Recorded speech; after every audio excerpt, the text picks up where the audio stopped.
All right, here we go. Geogebra again with dilations. Once you get to Geogebra, go to the waffle, go to geometry. We want to turn on our axes and our grid for this major line. So today we are doing dilations. And remember that the move thing has to be on in order for us to kind of do this. So I'm going to be working mostly in the first quadrant today. So I'm going to kind of reposition this, and I'm going to make a shape. I'm going to choose a triangle today because I need for you to see kind of the different shape. So remember, you're going to be reproducing this so you can see what's going on with dilations. So when you choose your shape, it doesn't matter to the shape, but let's try to keep it in the first quadrant. All right, so remember that a dilation is when we apply a scale factor to a shape. And if the scale factor is greater than 1, the shape enlarges or is increased. If we apply a scale factor that is between 0 and 1, that is, it's a fraction, then the shape is going to shrink or reduce. So once you've made your shape, we're going to choose more. We're going to come down here to dilation under our transformation tool. So we're going to choose dilations. Now, when you do a dilation, or actually whenever you transform something, you really need a point. So I really need to go here and choose a point, and we really always want to have a point at our origin. For 8th grade math, all our dilations come from the origin.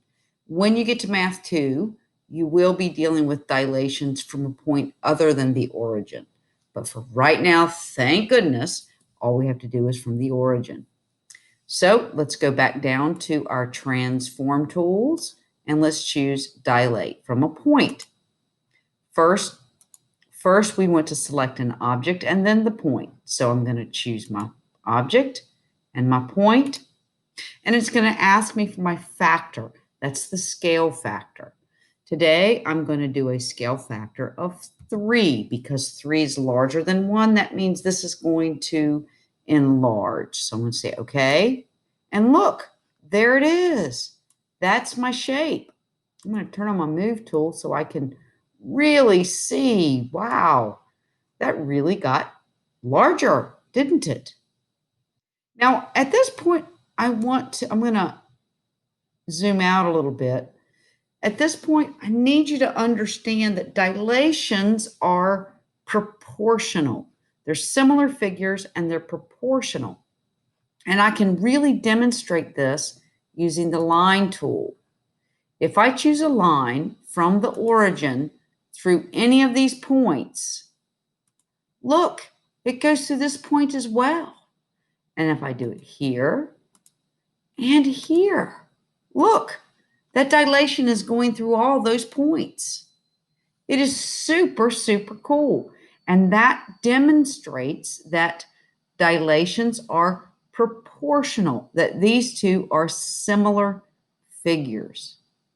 Now I'm going to turn my move tool on again, and I'm going to zoom back in. And I'm going to reposition this because now I want to dilate this thing with a scale factor between 0 and 1, or a fraction. So I'm going to go back to my transform tool to dilate, choose this, and this time I want my scale factor to be 1/2. So I'm going to do 1 divide by 2, and okay. And look at that. There it is. And notice there's still all the points of the image are on the same line as the pre-image. Now I want to show you some cool stuff that can happen. If I take this point and move it, notice how everything corresponds and moves with it. If I take one single point and move it, it will also move.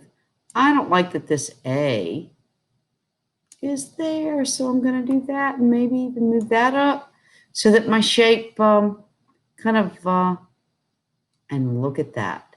So here I dilated my figures, I enlarged, and I decreased it using scale factor. The important thing here is that everything remained similar and proportional. So check out the assignment that you have to do.